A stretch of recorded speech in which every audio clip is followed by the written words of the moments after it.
વડોદરામાં ઢોર પાર્ટી કર્મચારી અને પશુપાલક વચ્ચે સાંઠગાંઠ હોવાનું સામે આવ્યું છે। એજન્સીના કર્મચારી સંજય રાજપૂતની હકાલપટ્ટી કરી દેવામાં આવી। 2 દિવસ અગાઉ ઓડિયો વાયરલ થયો હતો। નાણાં લઈ પશુઓ છોડવાની મિલીભગતનો ભાંડો ફૂટ્યો। અગાઉથી ઢોર પાર્ટી પશુપાલકોને લોકેશન આપી દેવામાં આવતું હતું। માર્કેટ સુપ્રિન્ટેન્ડન્ટ વિજય પંચાલની તપાસ બાદ આ કાર્યવાહી કરવામાં આવી છે।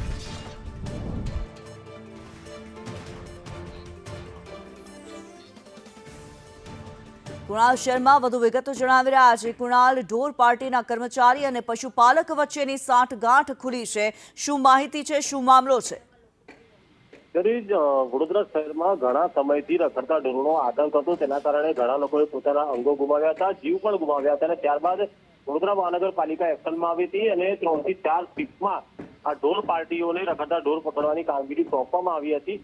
જોકે 3 થી 4 વર્ષ થઈ ગયા ત્યારે બાદ ફરી એક વખત આ મિલી ભગત સામે આવી છે અને મિલી ભગત ઘણા વખતથી હતી, પરંતુ આ ઓડિયો ક્લિપ જે વાયરલ થઈ તેના કારણે આ સાંઠગાંઠ ફૂટી છે અને ઓડિયો ક્લિપ વાયરલ થતા જ હવે જ્યાં સંજય રાજપૂત ઉર્ફે બાબુ કે જે કોન્ટ્રાક્ટનો કર્મચારી છે તેની હકાલપટ્ટી કરવામાં આવી છે। મહત્વની વાત એ છે કે આ ઓડિયોને લઈને તો સંજય રાજપૂતની સામે પોલીસ ફરિયાદ કરીને જો વધુ તપાસ કરવામાં આવે તો અધિકારીઓ પણ આમાં સંડોવણી હોય તે વાત નકારી ન શકાય, કારણ કે હાલમાં ખાણ ખનીજ વિભાગમાં પણ આખો સ્ટાફ ભ્રષ્ટાચારમાં સંબંધો હોય તેવા પુરાવા મળ્યા છે। 4 જણની ધરપકડ થઈ છે, ત્યારે પાલિકામાં પણ ઢોર પાર્ટીના આ કર્મચારીની જો તપાસ કરવામાં આવે તો વધુ કૌભાંડ ખુલે તેવી શક્યતાઓ।